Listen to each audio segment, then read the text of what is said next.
Brazil, the 50% tariffs on Brazil. Can you explain why they are being hit with 50% tariffs and why it falls under the umbrella of the International Emergency Economic Powers Act? Certainly. Happy to do that. Now, to be really specific about Brazil, there's actually two regimes at place right here.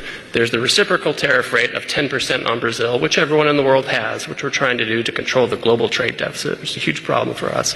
Then on top of that, there's a 40% tariff on Brazil, and that's under a separate emergency, and this is related to extreme concerns with rule of law, censorship, and human rights in Brazil, where a Brazilian judge has taken it upon himself to order U.S. companies to censor themselves, given them secret orders to manage the flow of information, rule of law with respect to political opponents in Brazil.